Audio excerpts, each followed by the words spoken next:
You're watching News 4 Oklahoma. We certainly appreciate it. With us this morning, the one, the only, there is no other, your friendly weatherman, NBC's Today Show, Willard Scott. Benji. How can you say that so positively? You look at that camera, you point to that camera, and say, you are watching. How do you know anybody's out there watching? We've got people out there we know are watching. We pay to watch. You pay to watch.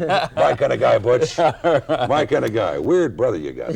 Strange looking dude. Listen, it's great to have you in Oklahoma City. Do you mean that? Sincerely. But we haven't done anything. I mean, you've had a big thing from the heart since. We haven't done anything. You invited me to come down here, and I haven't done anything. All I've done is just hang around waiting for the phone to ring like a Maytag a lot of fun. That's what we've done. We've kept you so busy. I'll tell you, these guys. And I'll tell you what. Don't ever accept a job without a contract from these guys. Get everything in writing, even sleep.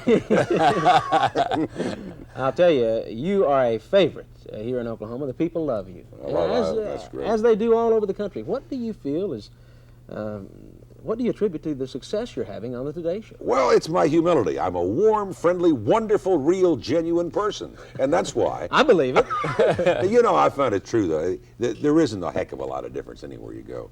I love my job, first of all, more than, like you guys. You guys obviously radiate that. You love what you do. Don't tell management, but you would pay them to do what you do on the air. Maybe not all the time, but you would consider. And that makes a tremendous difference. And I say what's true all over the country. There isn't a bit of difference in New York City and in Oklahoma City or Albuquerque or any place else. Real people are real people.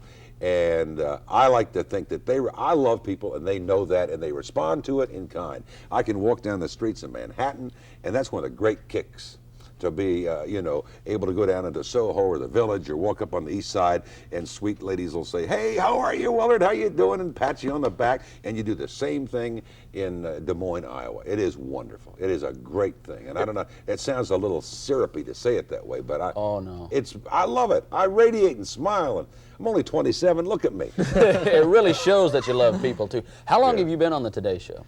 5 years. And what did you do before that? Well, I was a nervous announcer in Washington, D.C. I did kid shows primarily. Originally, I was a staff announcer, and in the old days in radio, and actually started at NBC as a page in 1950 in Washington, and got on the staff in 3 years. 1953, I was staff announcer. And it was terrific because in those days, every major radio station had a staff of 8 or 9 guys. We didn't have tape, so nothing was on tape then. And everything was live, and you did everything. You did weather as a staff announcer, you did sports, we did parades, I did funerals, I did dance band remotes, I even did soap operas. Maybe some of the people can remember Stella Dallas was an old NBC radio soap opera, and I was the summer relief announcer on that. Bill Haley and the Comets, the first time they ever performed. R-O-C-K, rock. I got up on the stage from the Glen Echo Ballroom in Glen Echo, Maryland. It's Bill Haley and the Comet. Hey, 1 o'clock, 2 o'clock. That's all I got to say until the end of the show. I screamed out, "This is the NBC Radio Network." And the guy in New York called afterwards. He says, "Why didn't you introduce the numbers?" I said, "I couldn't get up on the stage," because the guys were all over it. But the fun of doing all of those things and the value of having that variety of act. I was a disc jockey, kid shows. You do all of those things, and you're sort of, I guess, compared to what the old show business people used to say, vaudeville. You know, the vaudeville performances gave you a chance to hone your act and refine your act because you take it from town to town. And because we could do so many different things, it helped in the long haul to make me sort of an overall type performer. And it's a breed into itself, radio and TV performing. It's not like acting. It's not like, that. We've been accused of being corny, as I'm sure you have. Oh, yeah. What do you say to that? To the critics, I say, no. Hardcore pornography. Pornography. Yeah, that's right. We were arrested for pornography in Nashville here. You should have been arrested for the show that I was on with you this morning. Impersonating entertainers. I was going to say, yeah, the police were outside. They had the nets and everything. I say 2 words to that. The greatest 2 words in the world. Lawrence Welk. Whoever thought in the 40s and 30s, there's a guy I can remember. I mean, the dance bands, Glenn Gray, Glenn Miller, Tommy Dorsey, Artie Shaw, Benny Goodman, all of these incredibly popular dance bands. Who ever thought that 45, 50 years later, the one band that would still be running commercially on television all over the country, making more money than anybody, that corny Lawrence Welk music. People like corn. I mean, people, corn is another word, and it's a kind of a slang word, I think, for being familiar. You know what it goes back to? It also goes back to, you got me all wound up here. Well, let's get wound up. But you know what? It's once upon a time, there was a little girl named Little Red Riding Hood, and she went into the woods with a basket of goodies to her grandmother's. You hear the same story over and over and over again. Soap operas on radio, the same thing. Corny over and over and over again. They're a little different on television today. But my point is, people like things that are familiar, things they can count on. Why does the chicken cross the road? To get to the other side. Gee, I had me worried. You ain't gonna Usually it takes us about an hour and a half to watch 60 Minutes, so don't worry about that. I know the feeling. But you know what I'm saying is people are comfortable with that. Yeah. People, we're in the entertainment business, and people are comfortable with that. What was the question? Yes, but the journalist, you're in entertainment. But they're the Lord love the critics, the TV critics. You know, a guy told me a great story about a television critic, and I do love them because some of my best, this is a corny cliche line, some of my best friends are TV critics, and they really are. They got to do something for a living, right? But the line that I heard somebody use years ago was a TV critic is like a court eunuch.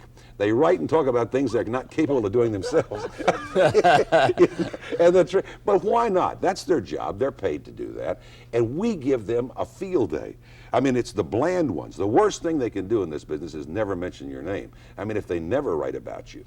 If everybody watch PBS, claims that watch PBS, why aren't they number one? Mm-hmm. I mean, and that's not a put down of, I'm a big believer in public television. But the point is the critics have to do that. That's their job. And we give them a field day. Why shouldn't they? When I did Carmen Miranda, they tore me apart. They ripped me from one end to the other. Today's show, venerable NBC News has this idiot dress up in a dress and dare dance with a banana hanging out of his ear. I'm booked through 85 in speeches. I mean, well, what do you say to those people within the industry, critical of the Carmen Miranda bit? Well, a couple of people, I never really got too much from the industry, to be honest with you. Most industry people understood.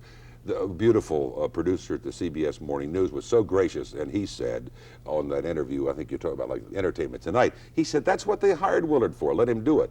Why Hugh Downs would say, this is beneath the dignity of the news division. That's his personal feeling, and I get it hurts a little. I'd be lying through my teeth if I said it didn't hurt a little.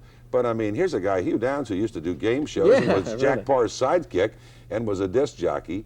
I think we have a tendency sometimes as we grow older to criticize a little more. Maybe it's done sometimes because of whatever your feelings are. I try to be nice when I say it that way. But it bothers you a little bit, but I don't get that much inter-industry criticism. I never have. I never really have. The people respond, and that's all I care about. I mean, as I tell these young kids when you talk to colleges and high school kids that are want to get in television and radio, I say the main thing you want to do is always entertain the audience. Always, never forget the audience is number one. It's not the sponsor, it's not the management, but it's best to keep a balance. But if you're faithful to the audience and give them a show, you'll never be without work. And be yourself, don't you agree? That says it better than I could say. Otherwise, somebody's going to beat you to it. And do a better job of being you than you. Yeah. That's right. Not a lot of people know that you were the first Ronald McDonald, right? Yeah, I did kid shows for years. I started out as Bozo. Started out with the Muppets, with Jimmy Henson, who was the creator of the Muppets, was about 18 years old, marvelous little kid, with University of Maryland, and he came into the WNBW, was our call letters then, in Washington, and he had these characters, and this little thing with a piece of felt that had a mouth and two ping pong balls for eyes, Kermit the Frog, and we did a spot called Sam and Friends was the name of the show, and I was the friend, like Fran Allison was Kukla Fran Nolly, and I used to feed Kermit peanut butter, Schindler's peanut butter, it was a local Washington product. And what a thrill! I mean, what a marvelous thing to be able to say you did, to work for the Muppets and work with Jimmy Henson in the beginning and watch him, a genius. And you can tell, now this is a self-serving statement here to please the crowd, but the truth is I always judge my act by the engineers. If the crew, who are forced and paid to watch all of this stuff, we won't have to edit that, I said stuff, day after day, if they're with you, if they respond, if you get their attention, really get them into the act, you're hot. You didn't have to worry about a thing. And I used to remember the Muppets when they would come in, and these were hard-line old NABIT engineers, union engineers, NBC engineers, and I mean they wouldn't, when they're, my gosh, it was 2 minutes to go until their coffee break, and they closed the cameras and walked out of that studio, and they went for the rules, but not when the Muppets came in. When the Muppets came in, and they would be pantomiming a Spike Jones or Stan Freberg record, I mean they would spin cameras around to get special effects, they'd stand on their head. They were, but that's, you know you're a hit. I mean, you don't have to be too bright to figure that out. You know that those guys were, Jimmy and his wife, Jane, were just absolutely genius, you know. So that, and then kid shows with Bozo and Ronald McDonald, and like you say, Ronald McDonald was, creation came out of Bozo. And I love doing children's shows, but I couldn't do it anymore. You moved on, moved into primetime television doing the weather there in Washington, D.C., correct? Yeah, yeah. And then a fellow spotted you with the Today Show Yeah. and said, let's bring Willard up. Yeah, I think television, you know, Today's Show was just that in the beginning. Everybody still says that as you do. That they don't call it the Today Show anymore. It's called Today because it's produced by the news division. And we don't call a show when it's a news division. Yeah, it's a show, boys and girls. I mean, when a guy's paid $1.5 million to read 30 minutes of news, he's in show business. Don't kid yourself. You know? Talking about Tom Brokaw now. Oh, I didn't drop any names. You say all the names. But the point is, the Today Show started out with a monkey, J. Fred Muggs, Frank Blair, who was an ex-disc jockey, and Dave Garroway, who was an ex-disc jockey, and Jack Lascouli, who was an announcer and disc jockey. And they had a show, and it was the show, and it was the Today Show that made history in television. Then the news division gets a hold of it, and they call it Today. Boom, boom, boom, boom, boom, and the world spins in the wrong direction, and we have our, you know, what's happened now is I think we're coming back more to a Today Show. One of the things, when the first thing they did was to bring a guy like me in, because we were losing audience. Good Morning America was beating our winning dramatically. Whooping us, I think. That's the way they say it, whooping us. Yeah, they were whooping us, and they were whooping us pretty good.